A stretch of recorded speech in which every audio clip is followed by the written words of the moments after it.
It was him. All right, wonderful. Good afternoon, everyone. Please let someone know that Spirit in Mind is live and in effect. We've come to you to where the people are so that we can discuss mental health and ministry, or the ministry of mental health. And so we're so glad you're with us today. And so, would you let somebody know that Spirit in Mind is happening even right now? And we look forward to listen. You can follow us. We have a YouTube channel. Go to CGR Ministries, and you can connect with Dr. Shepherd. Dr. Shepherd, what's some of your contact information?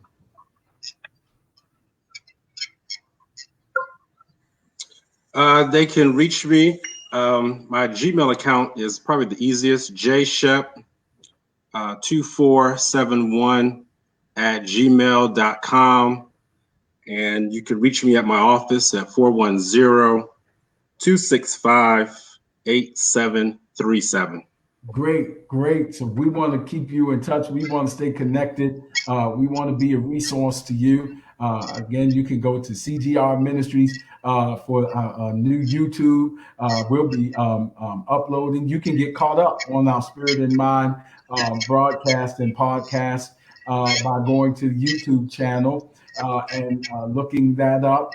And you can hear all the discussions that have led to this point by way of podcast, and then we'll be uploading so that you can stay current in these topic discussions because we appreciate you, and we're here for you in this ministry of mental health. And so we are blending theology and psychology as a mental health theologian and as a practicing psychiatrist that Dr. Shepherd is. We want to make any resources we have available to you because it's all about being healthiest and best version of ourselves that we can be to the glory and honor of God. So we've moved this format to you to be where you are. Please let someone know that we are here. It's time for Spirit in Mind. Amen. This is our theme song.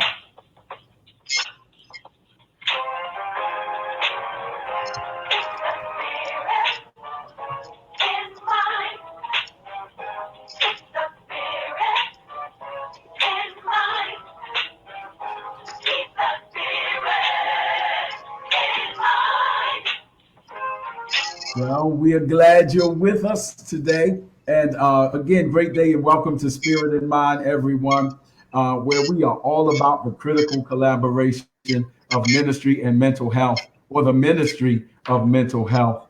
This is Bishop Guy Robinson with my ministerial colleague and psychiatrist, Dr. Jonathan Shepherd, coming to you to continue really last week's discussion on the theological, psychological, and sociological implications of the reported health disparities in our battle against the corona pandemic. And you can get caught up again with that discussion if you missed it by going to YouTube, CGR Ministries, and you can download last week's podcast. You can or watch and listen to last week's podcast and get caught up. But we'll recap a little bit because we want to catch up. Last week, we were discussing observations made by the director of the National Institute of Allergy and Infectious Diseases, Dr. Anthony Fauci, concerning what he described as the very bright light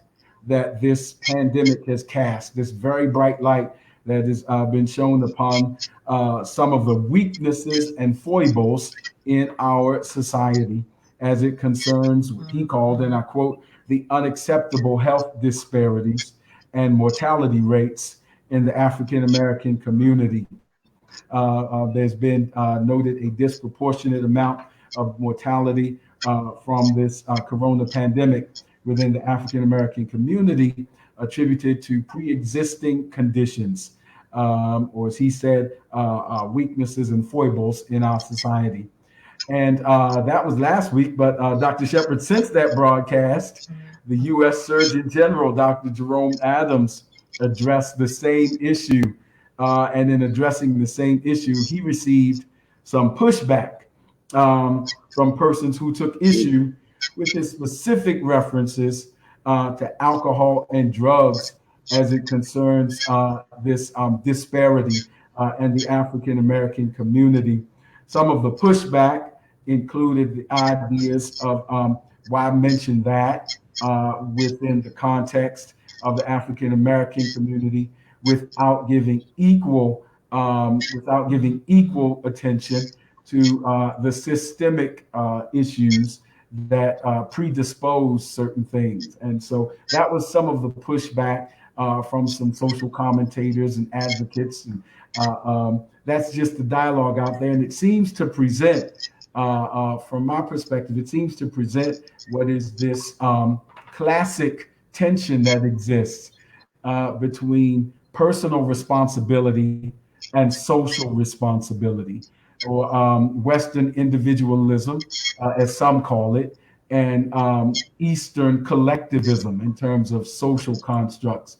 And so, Dr. Shepherd, I was wondering, what is your perspective? And come on, you're my colleague and co-host. Come on, chime in with me on this. What was your reaction to all of this?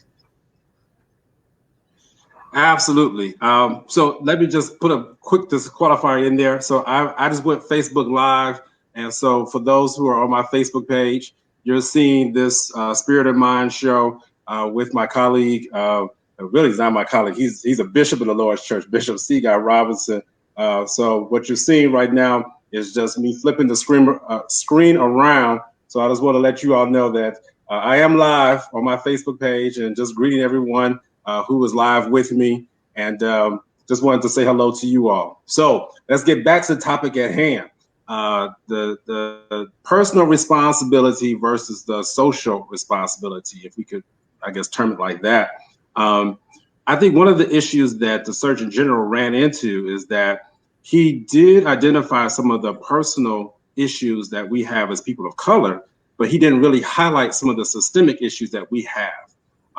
Or that people of color face. So some of the trauma that has occurred within our society is no fault of our own. Racism was not caused by us. It was caused by people who do not like our skin color, or don't like the way in which we appear, or even the way in which we believe.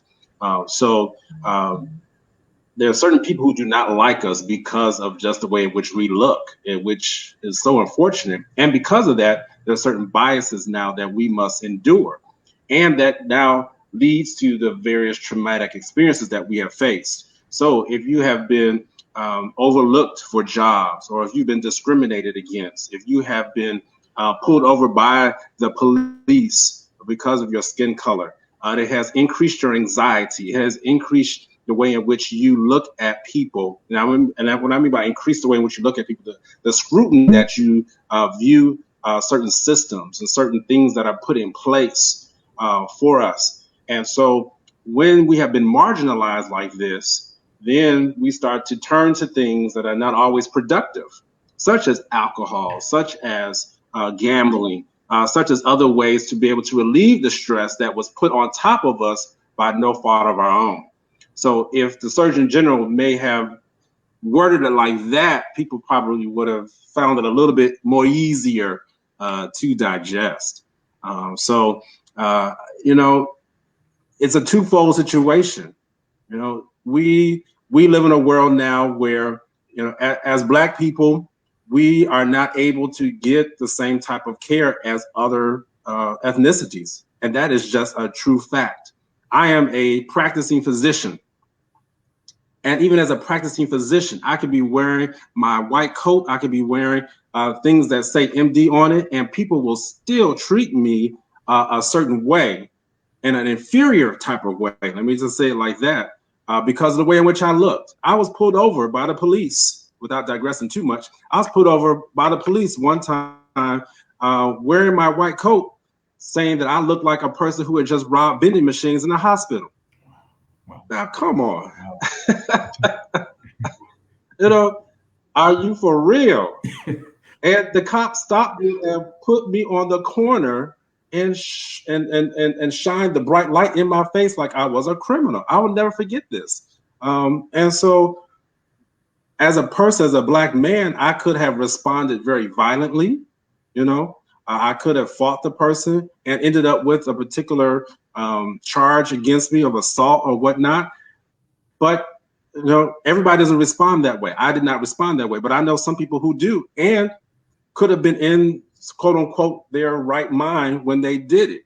So when these things continued to pile up and began to weigh on us so heavy as they do, let a pandemic come through like it has right now, and that's all we need to set off the different things to cause us to run to things that are now not allowing us to function. I'll just say this and I'll quit talking.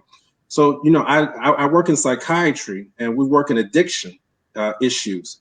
And this is one of the things that I'm very much afraid of coming out of this is regarding addictions, because people are turning to alcohol. There have been some reports about people who are finally staying sober because they were able to turn to different things outside of their home as far as replacement for drinking, or as far as replacement for doing those things that they knew that were not healthy or productive for them. But now you're telling me to stay at home. All I got at home is the vodka. So what am I to do? I mean, I'm just breaking it down like that, So now people who were able to work through some of the things for addiction, they're finding it very hard because there's not a lot of outlets beyond what was beyond what they were doing previously. And as you always, and as you know, it's always easier to go back to what you used to do. To be able to cope. That was power, and probably that's the question that has been posed from a spirit and mind perspective. It's again individual personal responsibility versus social responsibility, and even theologically, observations have been made by theologians that there's a proclivity, not that it's a bad thing, just an observation, that there's a proclivity in Western theology to think of salvation as and sanctification as personal decisions, personal responsibilities. And there are yet, in another context, a way of looking at salvation as systemic, as collective, as social holiness, which is social justice, social holiness, not just personal piety, but social piety. And a just society is a holy society. And so there's in that tradition, the efforts to advocate for policy and equity is a righteous cause from those who ascribe to that perspective. And so this whole concept of being, and they would remind us, when Dr. King is quoting, he let justice roll like a stream, and he's quoting from the prophets of Israel and this prophetic tradition that suggests that prophets are not just seers, because the Bible says in former days they were called seers, but later they were called prophets. And that distinction is that the prophet is not just a seer in terms of foretelling, but the prophet is a seer in terms of forthtelling and speaking truth to power as it concerns systemic injustices. It's Moses saying, "Let my people go." It's Nathan saying to David, "What you're doing is not right."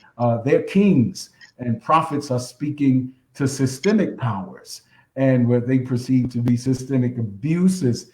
And so from that perspective, since it's a spirit in mind, we're just adding a little theology to this psychological perspective, that there is a theological position, at least, that would remind us that John 3:16 says, God so loved the world, which translates from the Koine Greek to mean the cosmos, as in the system.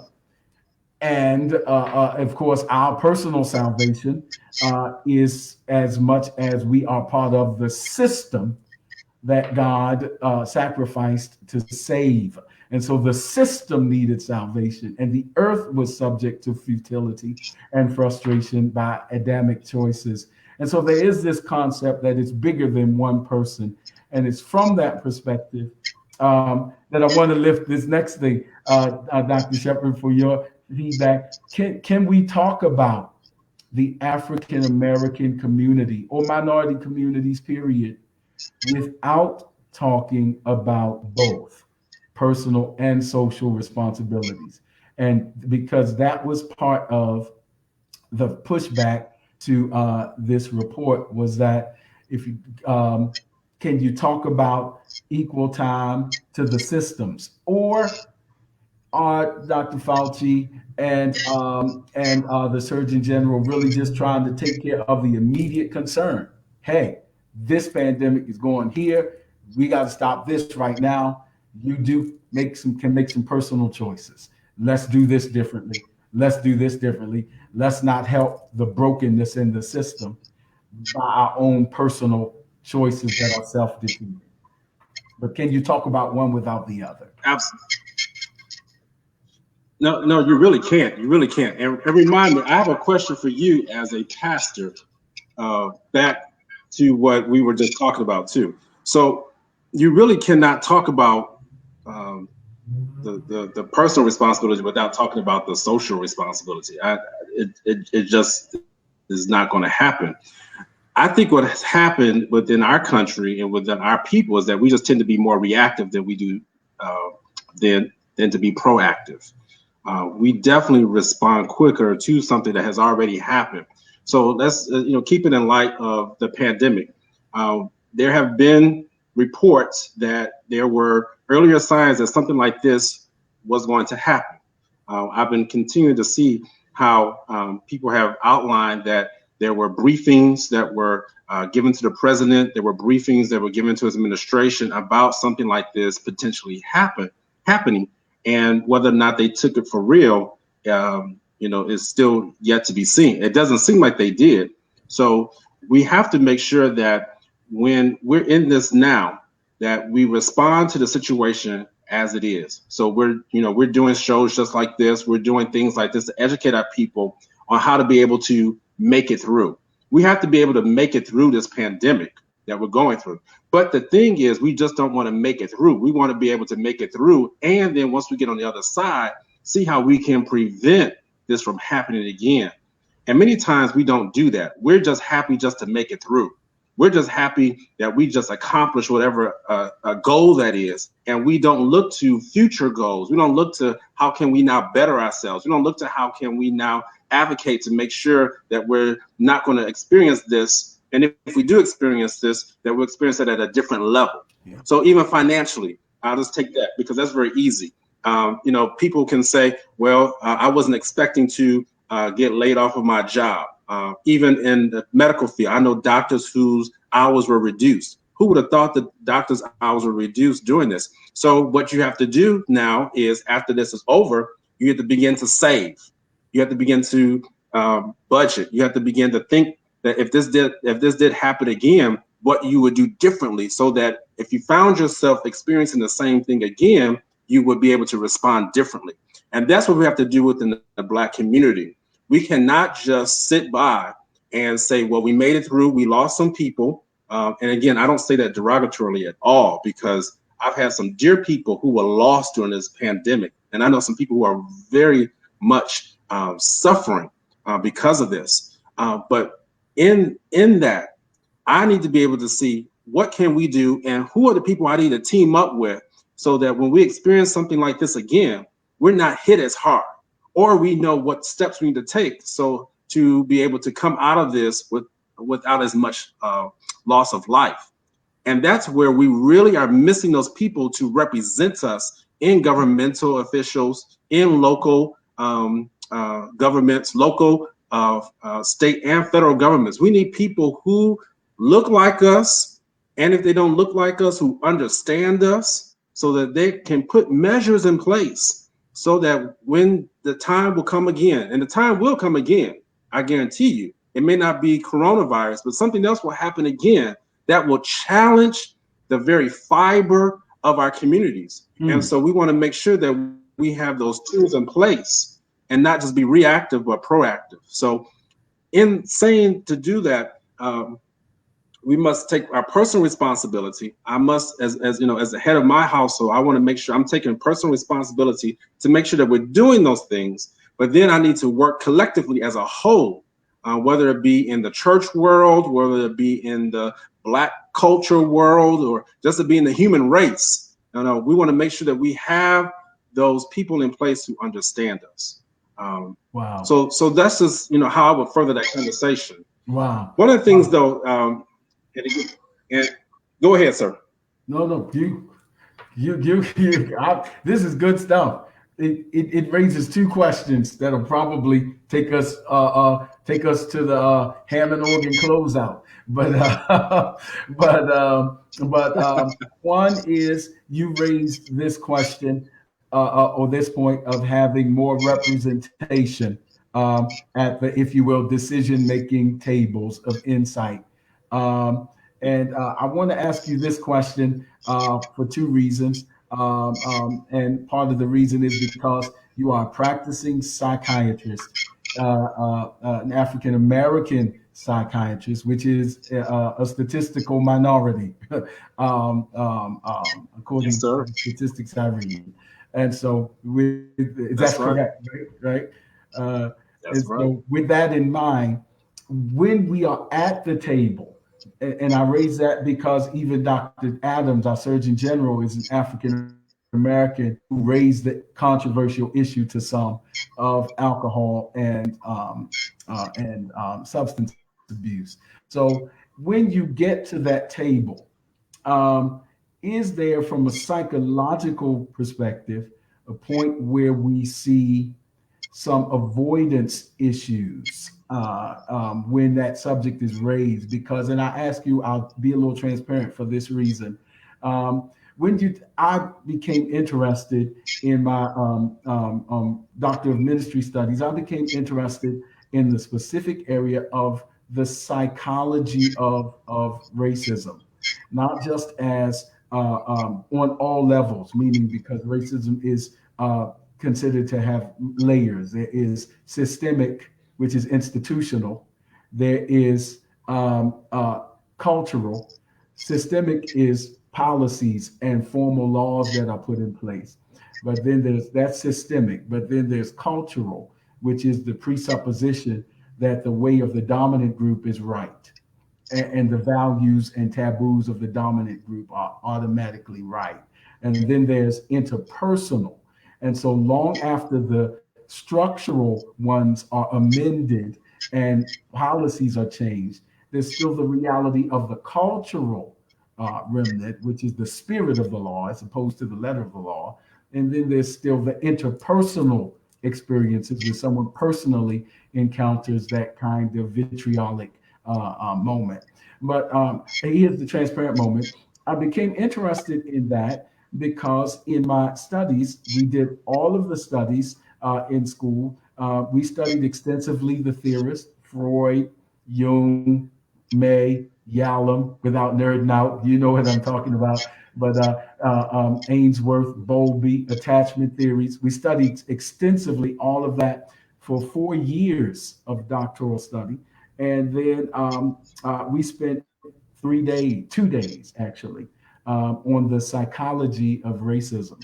And it was the most tense 2 days of a 4 year doctoral experience. And so I wrote my thesis on that simply because it seemed to be the elephant in the room. And if counseling is all about bringing the subconscious to the conscious level, then it seemed to be something that needed to be discussed if it were going to be healed. So I lift that as prolegomena for this question. Do you find it easy or challenging or indifferent or neither when you bring the African American or minority perspective to mental health issues at the table? Oh, certainly. You know, that is actually goes without saying. Is it difficult? Is it challenging? just to be a Black man practicing psychiatry who is also a faith believer and who practices his faith with strong conviction and openly, that sets me up as a target. I mean, it really does. I'll go in different environments and I'll just give some examples. I can be in a worship setting, in a church setting, and you'll hear a sermon preached about you. What I mean by about you, they talking about you. Like, you don't listen to the doctor. You don't listen to the psychiatrist. You're not crazy, all this. And then that same person who delivered the sermon comes up to you. Oh, hey, doc, I know you paid your tithes and offerings. Now, I'm not talking about my pastor, but I'm just saying, it's amazing. And I'm looking at them like, wait a minute, you just preached a whole sermon about me. Again, this is not my pastor, but it's amazing, the dichotomy that people will go through. So it's even interesting that even when people ask for me to come in and do sessions, they will ask for me to stay within a certain lane, and I try my best to do that. Or they'll tell me, well, you only have 15 minutes because we don't really have time to deal with this.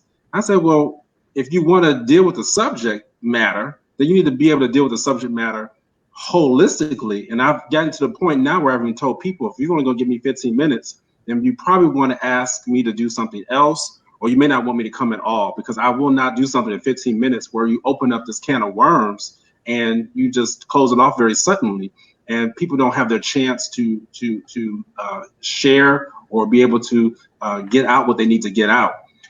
So yes, when you're coming to the table, you have to understand all these different issues that people have. People want you at the table because it sounds good right now. It's kind of like the buzzword, but truthfully, I understand the calling and I understand the purpose that God has given to me to do that. I do not say it without regret, because it really is a calling. Ministry and medicine are a calling for me. And if I was not called to do it, I'll honestly probably be doing something else, because it is tedious work. And when you know that when you're already set up to fail, when you go before the different people who look like you go into the faith organizations, and many of them have a hard time believing regarding what you do. And then now, okay, I leave that alone. So maybe I can't find my niche in the faith-based organizations. Then I try to go amongst the professional associations, and they don't look like me. So, I'm coming in there and they're looking at me like a threat. Well, what's he doing in here? Why is he here? And you really get hit and hammered on all ends. And so what I've done, and what God's favor is, I've tried to find inroads of how to be able to connect us all together, which is take some time and take some trust building, so that when people look at you, they will not look at you as a threat. So how do they do that? So how am I able to do that? I'm consistent, number one. I'm consistent in my message. I show up to things. I want to make sure that when you see me, you know that I'm there to participate. I'm not there to judge. I'm not there to cut down, but I'm there to see how can I make something better. I don't have to be the one in charge, but how can I support? And as I continue to do those things, believe it or not, in both environments, in the professional associations and even in the church world, people begin to notice that. And then that's when they'll start to call your name to do certain things. Now, you have to be ready when they call your name. You have to be ready when that door opens. So the door will open. Like, this is an open door. People have been asking me, Shepherd, how have you been able to do all these things and still maintain what you do? That's because I kept myself consistent. I stayed ready. And now that the doors are opening up, really the floodgates are opening up, I just have to make sure that I stay consistent with that word, stay humble, and then preach a message. And I shouldn't say preach, because I'm not preaching a message, but make sure I maintain a message that involves and includes everyone with some practical tips on how to be able to maintain as we go through these different things that are affecting our communities. So, with that said, Bishop, I still go back to that question I had earlier. as a faith leader, I wonder, how are you able to make sure, I shouldn't say make sure, but how are you able to guide people who may have that proclivity to go back to things that they know that were dysfunctional? So they're not able to go into the houses of worship and be able to be amongst those people to get that support that the Bible talks about. So it's interesting, and I've been trying to hear how our leaders, faith leaders, able to provide that assistance to their congregants during this time, because people are really, really struggling. Yeah, yeah, that's powerful. Well, I'll close out with this for today for my part. But that's why the power of connection. If I'm grateful for anything, I've been practicing gratitude journaling because I was reading some scholarly articles and research reports on the mental health benefits of gratitude, particularly as it concerns perhaps Mhm. combating depressive episodes. And so the report goes that if you spend some time journaling the things you're grateful for, even in the worst of conditions, there's some innately therapeutic benefits to that. And so one of the things I've been writing, for which I'm grateful, which relates as a pastor to your question, is the power of technology that provides connection. Um, Technology is a Mm. power, and the law of thermodynamics says that power can only be redistributed, neither created nor destroyed. And if you go with that theory, the neutral power of forums like this can be used for, if you will, ministry or misery. And so, but what this is giving me as a pastor is the opportunity to use technology for ministry, to reach out, to be able to see Mhm. the faces of the beloved community that is the church, to be able to email, to teleconference on the phone, or to Zoom conference, and to stay connected, and in forums like this, to combine spirit and mind, which our goal is to be innately therapeutic and yet relevant to the social pros and ills that we're facing today. And so this forum becomes important while we're practicing physical distancing, because we chose to be a part of the 93% of churches in general, according to a study by Lifeway and some others. 93% of churches in general, and 82% of predominantly African American churches, 82% have chosen to honor the request for social distancing, to protect parishioners, and quite frankly, to make a faith statement, because it takes faith to believe that God is going to sustain his church without us in the physical building for a season. And thus far, God has been tremendously faithful and gracious to our faith stance. So we've chosen to be a part of that majority, statistical majority, that recognizes spirits and body, and for physical distance, but for spiritual health and for the good of the psyche or the soul, it's helpful to stay connected until God and God working through science gives us the release to get back again safely. So that's kind of our. I'll add this, and it still doesn't take away the American or urban context. We get to stand in the gap, talking about that personal responsibility and systemic issue again. There's, of course, reasons. If we are prone to diabetes and high blood pressure and other things that Dr. Fauci and Dr. Adams mentioned that exacerbate the mortality rate in this pandemic, then also has to be noted that there are agricultural and systemic things and food deserts, and that People who are struggling cannot afford to shop in organic markets.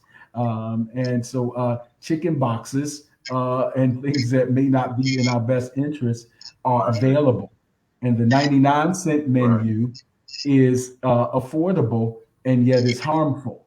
Right. The Right. roasted chicken costs more than the chicken nuggets. Right. And so if you are Right. dealing with those kinds of socioeconomic issues, then there's a system that predisposes us to unhealthy choices. So the church has an opportunity to stand in food deserts, to providing meals, healthy meals, healthy alternatives, and even alternatives to coping with the stressors of life. Instead of Mhm. turning to substance abuse, we could turn to the power of God so that people in urban communities can say, like Peter on the day of Pentecost, we're not drunk the way you're thinking, but we are under the Right. influence of a Absolutely. higher power.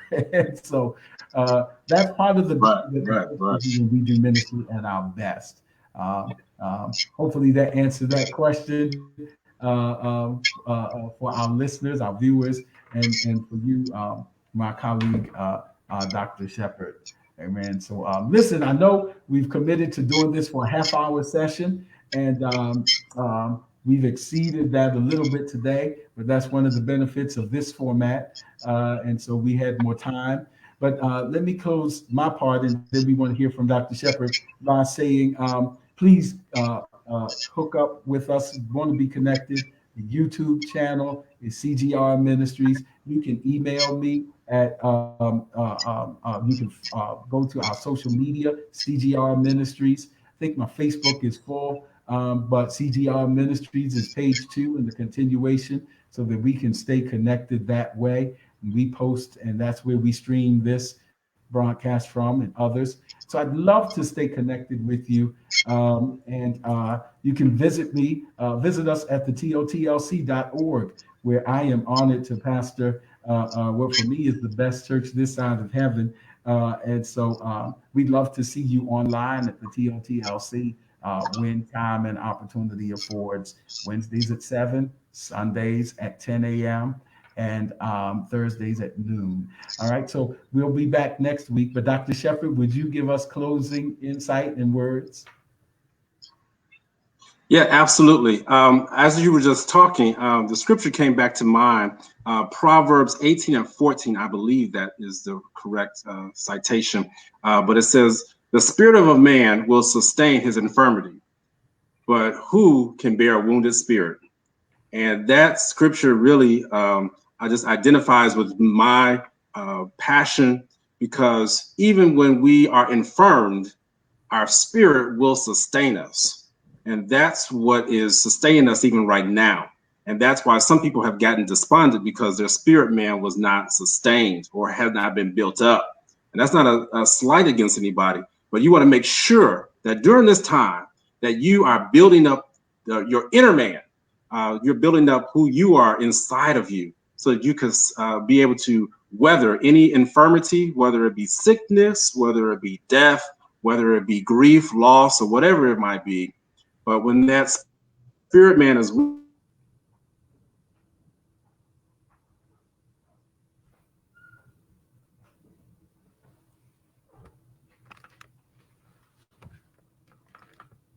wounded, and it could be wounded for personal responsibility, difficulty here.